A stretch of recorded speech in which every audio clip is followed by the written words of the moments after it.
Hi hello வணக்கம் friends, welcome to R channel சமைப்போம் ருசிப்போம். இன்றைக்கி சின்ன நெல்லிக்காய் வச்சு ஊறுகாய் எப்படி செய்கிறதுன்னு பார்க்கலாம் வாங்க. எந்த ஊறுகாய் செஞ்சாலும் சரிங்க, நல்லெண்ணெய் யூஸ் பண்ணி செய்யுங்க, அப்போ தான் டேஸ்ட் சூப்பராக இருக்கும். நான் இன்றைக்கி 50 ml அளவுக்கு நல்லெண்ணெய் எடுத்துருந்தேங்க. எண்ணெய் சூடானதுக்கப்புறமா 1 ஸ்பூன் கடுகு சேர்த்துக்கோங்க.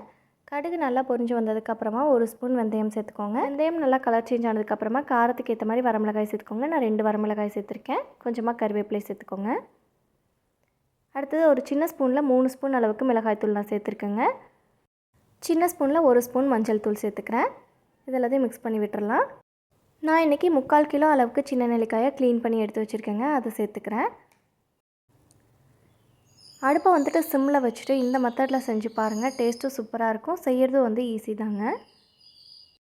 அடுப்பை ஃபாஸ்ட்டாக வச்சுட்டிங்கன்னா சீக்கிரமாக கரைஞ்சிருங்க. ஆனால் மசாலாலாம் உள்ளே நல்லா இறங்காது. அதனால் சிம்மில் வச்சுட்டு பொறுமையாக இந்த மாதிரி செய்யுங்க. கொஞ்சமாக பெருங்காயத்தூள் சேர்த்துக்கலாம். சேர்த்துட்டு இதை நல்லா மிக்ஸ் பண்ணி விட்டுக்கோங்க. இந்த மாதிரி அப்பப்போ கிளறி விட்டிங்கன்னா போதுங்க. ஃபுல்லாக கிளறிட்டே இருக்கணுன்ட்டு அவசியம் இல்லை. அடுப்பை சிம்மில் வச்சுட்டு இந்த மாதிரி அப்பப்போ மிக்ஸ் பண்ணி விட்டுட்ருங்க.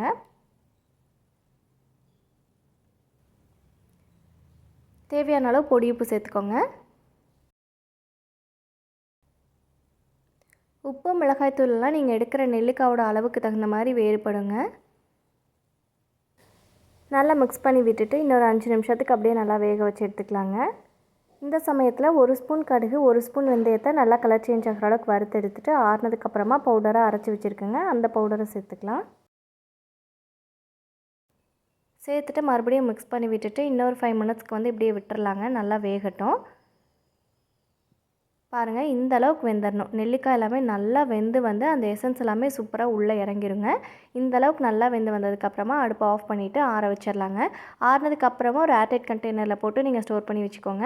வெளியில் வைக்கிற மாதிரி இருந்தால் 3 to 4 நாளைக்கு தாங்க நீங்கள் ஸ்டோர் பண்ணி வைக்க முடியும். உங்கள் ஊர் கிளைமேட்டுக்கு தகுந்த மாதிரி டைம் வேரி ஆகும். இதை நீங்கள் ஃப்ரிட்ஜில் ஸ்டோர் பண்ணி வச்சுக்கிட்டிங்கன்னா 1 மாதம் வரைக்கும் ஸ்டோர் பண்ணி வச்சுக்கலாங்க. ரொம்ப அதிகமாக ஃப்ரிட்ஜில் ஸ்டோர் பண்ணி வச்சு யூஸ் பண்ண வேண்டாம். அப்பப்போ செஞ்சு யூஸ் பண்ணிக்கோங்க. செஞ்சு பார்த்துட்டு டேஸ்ட் எப்படி வந்துச்சுன்னு கமெண்ட்டில் சொல்லுங்கள். உங்களுக்கு இந்த வீடியோ பிடிச்சிருந்துச்சுன்னா என்னோட சேனலை சப்ஸ்கிரைப் பண்ணிக்கோங்க. தேங்க்யூ.